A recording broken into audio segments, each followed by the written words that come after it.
Сәлем. Қалдарыңыз қалай? Көңіл-күйлеріңіз қалай? Бүгін тағы да бір керемет тақырып, жақсы бір контент сіздерге пайдалы болсын деген ниетім.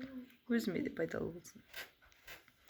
Жалпы адамдар арасында, көп адамдармен қарым-қатынасты бұзатын, бір үйді бір үйге кіргізбейтін, бір ер азаматты екінші ер азаматқа жексұрын қылдырып қоятын, жалпы бір адамды екінші адамға сыртынан сөз тасу деген бір жаман қасиет бар адамдарда. Сөз тасу, өсек айту, біреуді біреуге жамандау, бұл өте үлкен, тілімізге, айтқанымызға жеңіл болғанымен өте ауыр нәрселердің бірі. Осы туған екі бауырды айыратын, екі көршіні айыратын, жақсы сырласты, даже екі ерлі зайыптың ортасына екі жаққа кетіретін жаман бір қасиеттің бірі не болса, осы өсек бұзады, сөз бұзады. Сондықтан сөзге ермеңіздер, көздеріңізбен көргенге ғана сеніңіздер, әрқашан айтам.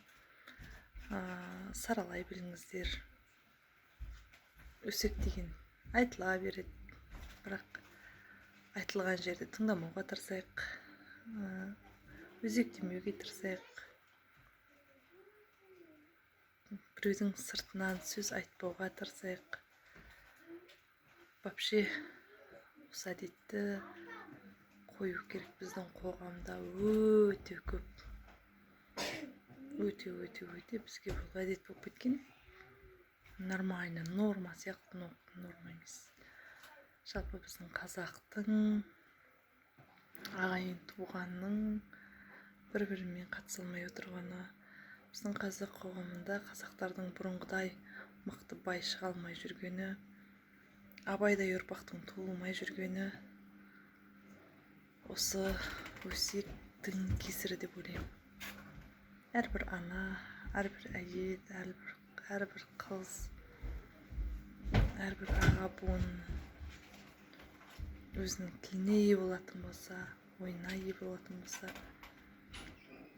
біреуді бірге шақсырмауға тырысатын болса, бұндай нәрселерден аулақ болар едік.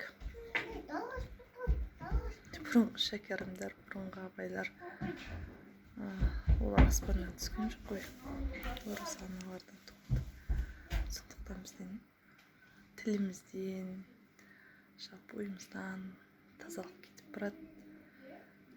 Өзек деген қазір істейтін ісіміз жоқ. Отырып, әсіресе қол бос адамдарды. Жалпы төменгі тап кедейлер неден шығады? Осы өсек құмарлықтан шығады екен. Сондықтан өсектен аулақ болайық ағайын.